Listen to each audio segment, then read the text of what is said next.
नमस्कार, HCN news देख रहे हैं आप और आपके साथ मैं हूं नीतीश पाठक।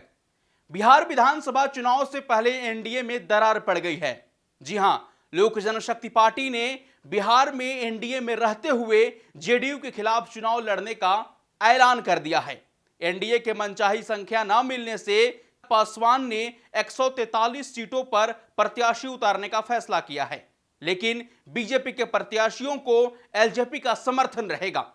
ऐसे में जेडीयू के खिलाफ एलजेपी के ताल ठोकने से भले ही बीजेपी को सीधे तौर पर नुकसान होता न दिख रहा हो, लेकिन एनडीए के लिए जरूर चिंता का सबब बन सकता है। एलजेपी के महासचिव अब्दुल खालिक ने कहा है कि राज्य स्तर पर और विधानसभा चुनाव में गठबंधन में जेडीयू के खिलाफ वैचारिक मतभेद के कारण बिहार में एलजेपी ने अलग चुनाव लड़ने का फैसला किया है। सूबे में कई सीटों पर जेडीयू के साथ वैचारिक लड़ाई हो सकती है, ताकि उन सीटों पर जनता फैसला कर सके कि कौन सा प्रत्याशी बिहार के हित में बेहतर है। साथ ही उन्होंने कहा कि बीजेपी के साथ एलजेपी के रिश्ते सही हैं। बिहार में हम उनके साथ मिलकर चुनाव लड़ेंगे, साथ रहेंगे और मिलकर सरकार बनाएंगे।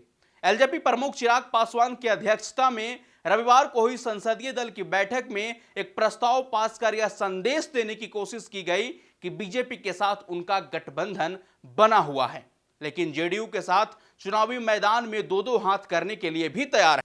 एलजेपी और जेडीयू दोनों यह कहते आ रहे हैं कि उनका गठबंधन बीजेपी से है। बीजेपी ने प्रत्यक्ष रूप से यही कोशिश की है कि एलजेपी एनडीए में बनी रहे, लेकिन बात नहीं बन पाई। जेडीयू के कार्यकारी प्रदेश अध्यक्ष अशोक चौधरी कहते हैं कि जेडीयू और बीजेपी 2005 और 2010 में मिलकर चुनाव लड़ी थी और जीती भी थी, और इस बार भी दोनों दल मजबूती से चुनाव लड़ेंगे।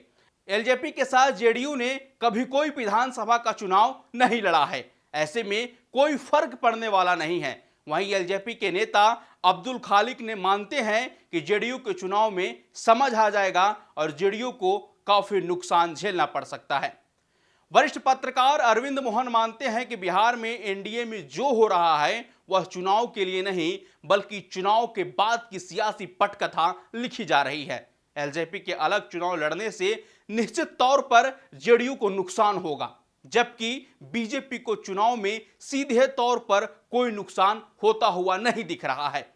एलजेपी के पास दलितों के एक तबके का एक अच्छा खासा वोट है जो जेडीयू के खिलाफ वोट कर सकता है। वहीं बीजेपी बिहार में मजबूत बनकर उतरेगी तो चुनाव के बाद नीतीश ज्यादा बार्गेनिंग की पोजीशन में नहीं होंगे। मांझी एक दलित नेता हैं और पासवान का भी दलित समाज में जनाधार है। लोजपा की बैठक में चिराग पासवान ने राज्य की सत्ता के शीर्ष पदों पर बैठने की अपनी महत्वाकांक्षा को जारी किया है। उनकी पार्टी ने सीटों के बंटवारों पर जल्द फैसला की भी मांग की थी, लेकिन भाजपा की तरफ से इस पर कोई प्रतिक्रिया नहीं आई है। बिहार में दलित समुदाय की आबादी तो करीब 17% है, लेकिन दुसाध जाति का वोट करीब 5% है, जो एलजेपी का कोर वोट बैंक माना जाता है। 2015 के चुनाव में एनडीए में रहते हुए एलजेपी ने 42 सीटों पर प्रत्याशी उतारे थे, जिसमें महज 2 विधायक जीते थे। हालांकि एलजेपी को इन सीटों पर 28.79% वोट बैंक मिले थे, जो कि राज्य स्तर पर 4.83% है। जबकि 2005 के विधानसभा चुनाव में एलजेपी को राज्य में 11.10% वोट मिले थे। ऐसे में एलजेपी के एनडीए से अलग होने से जेडीयू को चुनाव में करीब 5% वोट का नुकसान सीधे तौर पर झेलना पड़ सकता है। वहीं बीजेपी की सीटों पर एलजेपी और जेडीयू दोनों का सहयोग रहेगा, जिससे निजी तौर पर उसे फायदा मिलेगा। हालांकि जेडीयू के नुकसान से एनडीए को भी नुकसान है। इस खबर पर आपका क्या राय है, आप कमेंट बॉक्स में जरूर बताएं। शुक्रिया।